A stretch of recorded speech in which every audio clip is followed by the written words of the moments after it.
Voilà, bienvenue sur le coco officiel. Bonjour, que Dieu vous bénisse ce matin. On zama pambola bino, Dorcas bolo coco gauloise abakou d'ici la bisalu.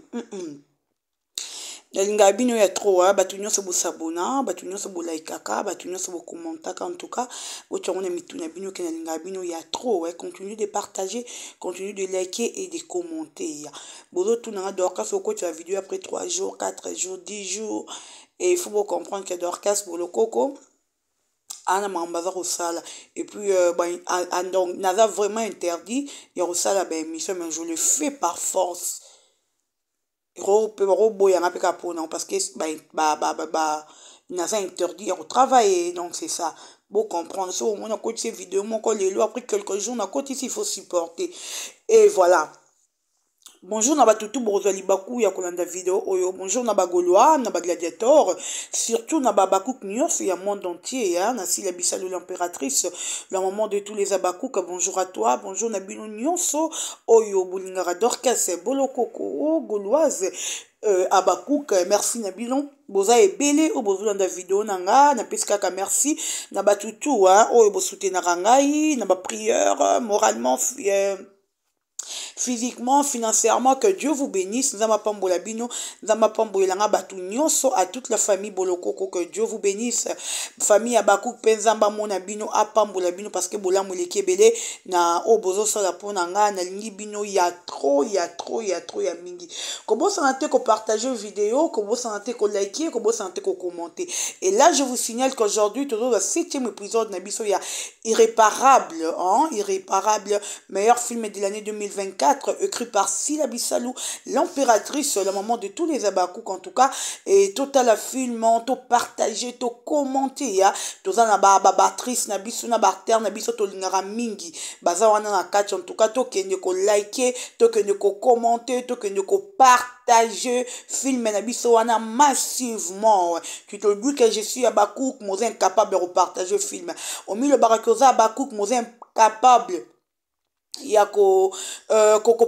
commenter même film ou ko liker, là c'est pas bien. Ce rozomi ben abakouk vrai abakouk kaza muta soutenir sila makambutu ko partager ba film ainsi là ko commenter ko liker. En tout cas to que ko liker, to que nous commenter meilleur film de l'année 2024 irréparable, inspiration ou tu pas si là oh non bah tu comité voilà, il y a toujours la différence entre Sila na bango maman la bango l'impératrice. Voilà, merci beaucoup boza ebele bozo dans la vidéo nanga oyo et partagez les ngango comme si la vidéo nanga na hypocrite ya moi si on a comme exil péchanga hypocrite na vie nanga non na mona moi si hypocrite le quoi était pe jaloux le quoi jalouse plutôt. Il y a ma casse non, depuis que je suis née et na mona na ngote. Yango je comprends aujourd'hui pourquoi Xilo banda ko avancer à zonga sima pour moté mama be eleki. Na ko comprendre pourquoi ke poto na retard na ba succès tout oya sala.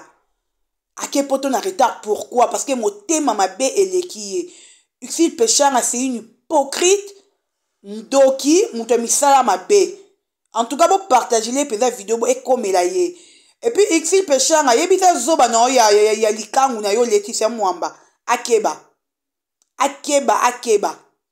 wana ngamu na lobi na bino akeba na Sila akeba na Teresa asa na yo nenga mesana beaucoup mo rabino mbeba kizengi bino mbale. Voilà, merci beaucoup cher ami abakouk, je suis encore là et tout le bananu. J'avais suivi Bobengi Botindelinga ba émission wana ya Deborah Bombole. Bobengi nalanda ki ba émission ya Deborah Bombole, j'avais suivi ça et nalanda ki maloba nyonso ya lobaki na kati ya vidéo na ye. Na mona ki moi écouter commentaire mais so na mona comme le canal tia commentaire et parce que j'ai compris niveau d'abord ya motema mabe ya bébé elombe, niveau ya motema mabe il y a maman mukolo il est qu'il y a utile fille à 48 azo kotaka bato à 40 ans mais 48 biatka il a déjà comme ça 50 ans et le niveau de ce qui est de funda n'est pas comprendre niveau ya moté mama be obazaka nango envers Sila Bissalou À un moment de la vie, tu supportes la vérité. Tu vois, nous les abakouk, tu yaka to lo barabato belé, ba lo baranabiso que toza na pona ko accuser car barbateur, batrice, pona ko finga bango. Or que y a des choses pour le bara vérité. Toloba vérité que tolobi mwana wana Gomez wana zoba wana Gomez mutu munene kisimbi. Mwana wana vanda na silate ayebi silate. Il y a des choses oyo mwana wana zo bimisa. Eza na mutu azalaki proche na sila nda azoteka disque comme on dit et pas mwana wana. Il y avait des gens qui nous ont condamnés. Uxila koki ko poata sila te, uxila koko le ba mamba sila te ba te belé ba condamna biso. Mais aujourd'hui ne karabalobaka le côté yaka na essentiel vérité yaka na escalier. Aujourd'hui tu connais ba vérité.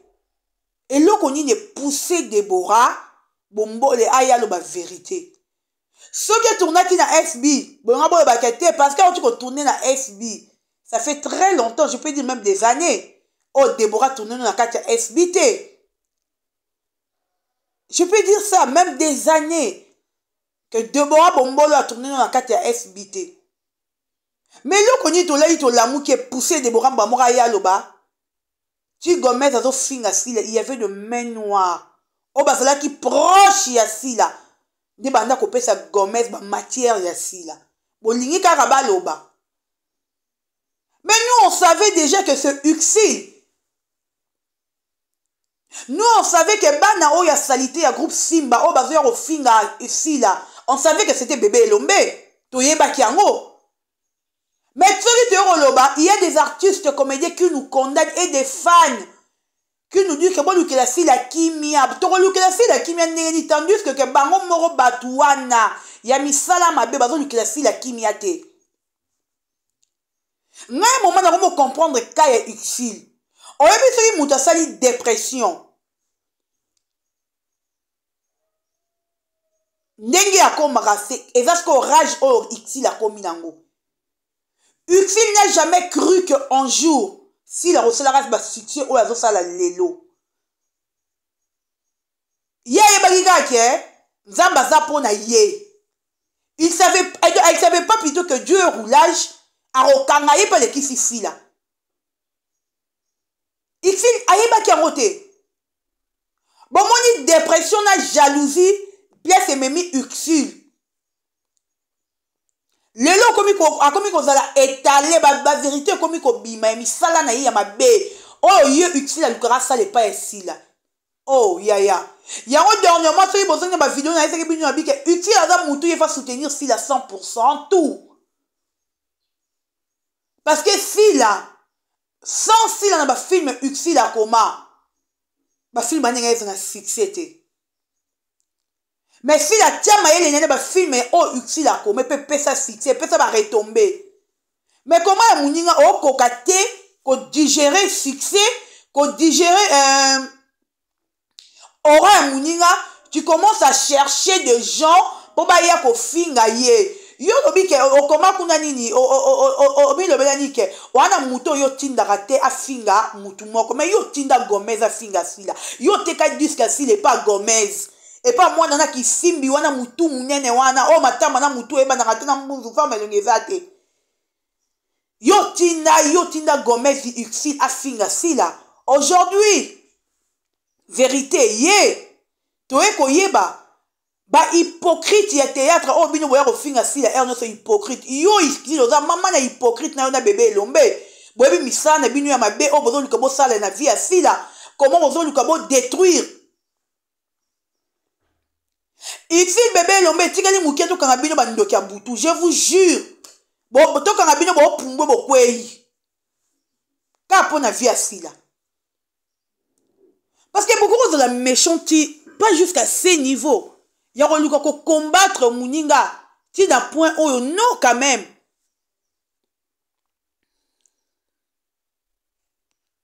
Cette fille Déborah a ça le mission naïe. Déborah n'a jamais incité Belleville. Mayanziwana. Déborah que leur finga était. Déborah fingioté. Ni ba membre du groupe Simba. Mais bon, côté moi, bah, tu ko finga yé, ko ça, moi, bah, tu boye. Ah, vous avez provoqué maintenant. Vérité, yeba. To yeba, nani, oyazo détruire. Communauté na biso. Bozo yo finga Teresia Boutou, bozo yo finga Teresia nena ko comparer président Elombe na président Caleb, aloba ke Belinda na bazaki na problème président Caleb abomaki et bazaki na télévision te pour nya président Elombe. Oui, parce que président Elombe a géré te. Il y a entre bino na misusu baza basini ofwa côté la bango. Si le quoi ça likangu na eta côté la fila te. Ba bino kwa bezo ba makangu na enda côté la bino, c'est normal. En tout cas, c'est normal. Cher ami, tu as un like, s'il vous plaît. En tout cas, tu n'as jamais. Tu as pesé le loba j'aime. Abakouk na ben darabino mato, il combat aussi la zone bundeza combat moro munene. Moi na moi si yo faut to bonde la rapona yo lingo la na butu bwe sambela pona moi so le banzamba épargner ye. Ce qui prière na yo ngai ye kuna ni ezazala. Dieu va protéger ces dames si la bisane. Parce que nous n'avons pas monté mouta que bunda combat boy. Ata yé belle vie wana mayanzi wana belle vie. Elle a fumé la qui chaîne na yé belle vie qui na combat boy te. Comment y a si la combat ma casse et koye ma casse boy tous les artistes contre si là. Beaucoup mi ko utiliser bana mikeba finga. Déborah c'est dur que balongo la bango babimi va retirer bango na groupe. Tandis que les abana mora salité à simba na baza ba finga asila jusqu'à aujourd'hui. Bon le quand même va clasher les sila. Moi na salité Laetitia Mwamba ou clasher la sila. Pourquoi ni bo retirer na groupe T? Pourquoi bo retirer na groupe T? Aujourd'hui, nous allons retirer Déborah, Palmilch, nous allons retirer un groupe. Bon, si on va finir à Sila, parce que Sila est né à Simba. Nous allons Sila na logique des choses parmi les fondateurs. Il y a Sila, il y a Simba. Sila aussi peut être confondatrice, peut confondatrice, il y a Simba. Nalobi bien? Ah, bozoka bongo. Akoki pe kozalango. Mais pendant que bana wana salité ba finga, nous n'avons jamais vu président Elombe venir à la télé réclamer ou qu'on gagne la bana wana jamais. Mais sera bakuka yé bandio finga uxil. Ko finga vous c'est trop dit. Abakuka hôtel c'est uxil o ezaïe. Comme je dis c'est que uxil c'est une hypocrite. On va voir le président et bébé Elombe Robima pour déclarer qu'on le bakeba bakou bazo finga batu boy. Ma bosse dit que il y a pas de bazo na kata simba wana o ba finga rasila butu moi. O yazo mona atikala jamais qu'on réagir. Atikala jamais qu'on le bela ko ya ko bete la tango ke bana botika ko finga jamais. Mais biso na yaka ko piolo la biso. En tout cas, vraiment, que Dieu vous pardonne. Zambalimbi Sabino Xil, tika jalousie na yo envers Sila Bissalo. Au moins, si la nenga qui est, si tu t'attends qu'un jour que Sila zonga le quoi yo, yaya, tu te trompes. Si la raison n'aura jamais le quoi yo. Si la nenga est accueilli. Pour te dire que c'est la périodique, on peut dire ça. Il y aura un moment où te dit que moi, je suis senga botama, s'il n'est pas kita. Mais à kita dans niveau na yote. Tu vois, yo sili parce que bibisko doit succès na yo. Baninga sili a luka succès dans nzambe, mais yo mo za conscient yo xili yo. Oyebi ko doit succès no nzambe te. Oyebi banda kwa maison yo koto que ndako luka succès na yo. Yango moni beta yo frappa yo, mais digérer succès si là. Ngakutu na nga epo na nga bandeko baba kuke na lobi boye pour moi ni na vandi boye Xila Lembate a créé encore bana ba groupe o ba koya ko banda ko finga sila parce que biso pe baba kuke to Lembate ko finga yo Xi parce que c'est le côté o baba mamu kinza na ba pour bolimbisa oye eloko te lelo tilobi na théâtre wana evre oyo osala malonga te donc yo exil ere ozotindaka bato bafingaka fila bamenuar baexil bandoki ti ozotindaka bato bafinga fila exil s'attendre ke biso mpe tokofingaka kaka yo mpo biso tolembo te sila koloba no te biso nde toza tolembo te exil tokofinga kitoko tokopositionne yo mpenza parce que c'est comme si ke eza biloko bino bolingi respecte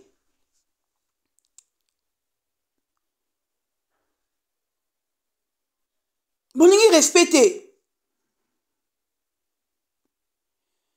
boye kokondane baku bafinga bato donc namoni apesa baku bafinga ebakata te en tout cas non namona te